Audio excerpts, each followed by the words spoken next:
안녕하세요. 매직에코 권상윤입니다. 오늘은 넘파이 세 번째 넘파이의 연산에 대해서 알아보는 시간을 가지도록 하겠습니다.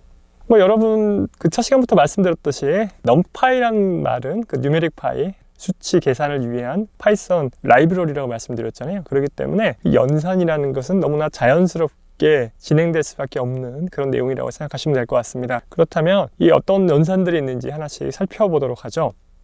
같이 소스 코드를 보면서 기본적으로 어떤 내용들이 있는지 살펴보겠습니다.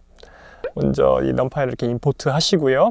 지금 np arrange for 이런 식으로 해가지고 저희가 하나의 배열을 만들고 그리고 연산을 시작을 해보도록 하겠습니다. 지난 시간에 배운 것 같이 A1을 해가지고 0부터 3까지 있는 요소 4개인 그러한 배열을 만들었어요.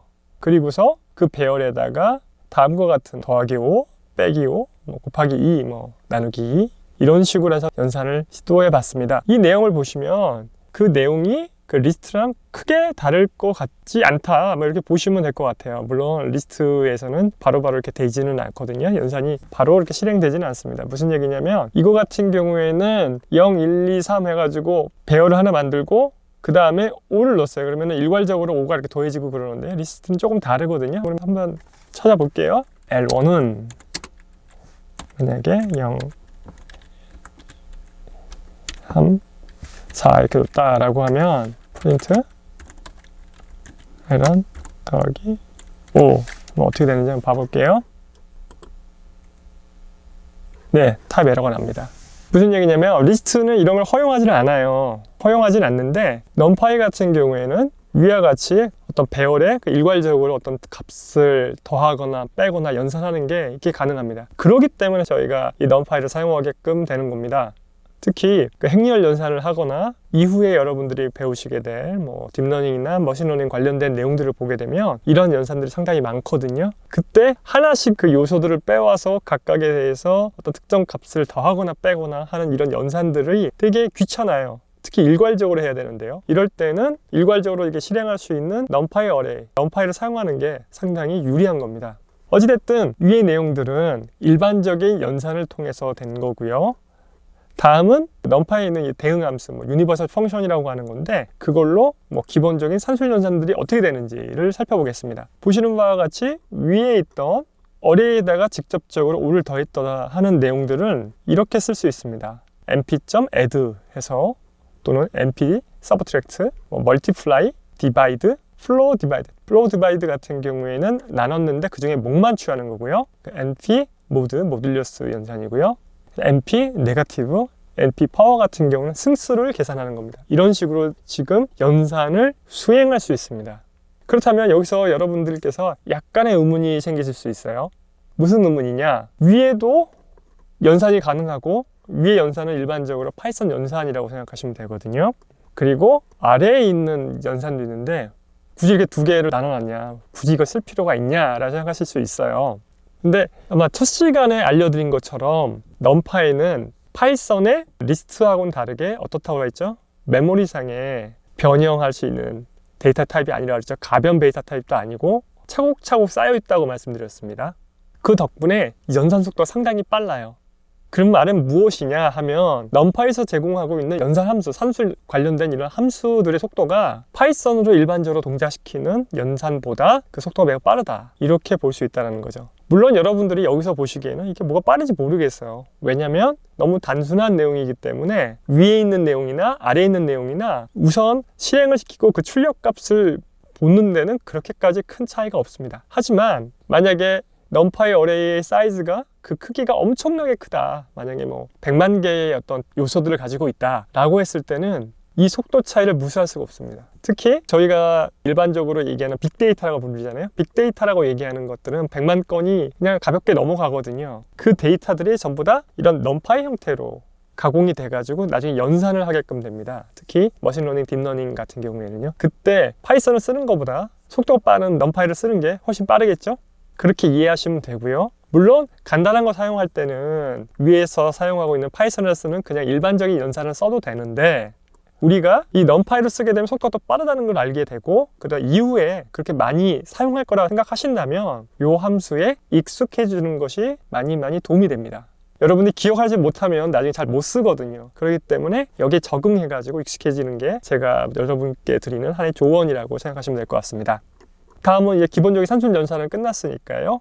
전등고밖에 없어요, 사실은. 예. 그럼 이제 고급 연산에 대해서 살펴보도록 하겠습니다.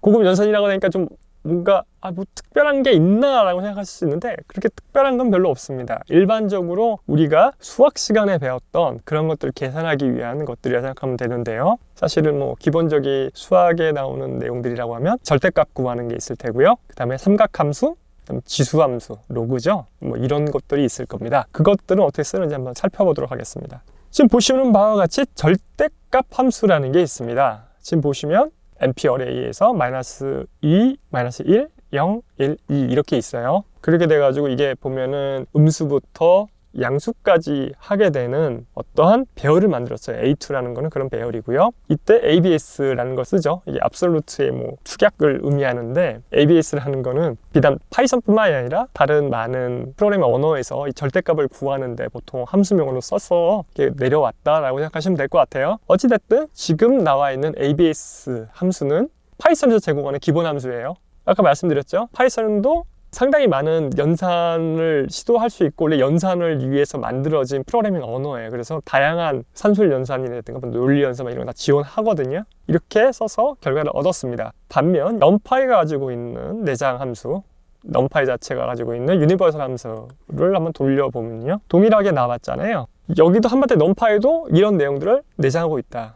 그럼에도 불구하고 왜 이거가 있냐라고 말씀드리면 앞서 설명드린 것처럼 numPy가 가지고 있는 연산 함수의 속도가 파이썬에서 제공하는 것보다 매우 빠르기 때문에 미리 알아두면 좋다 이렇게 생각하시면 될 것 같아요.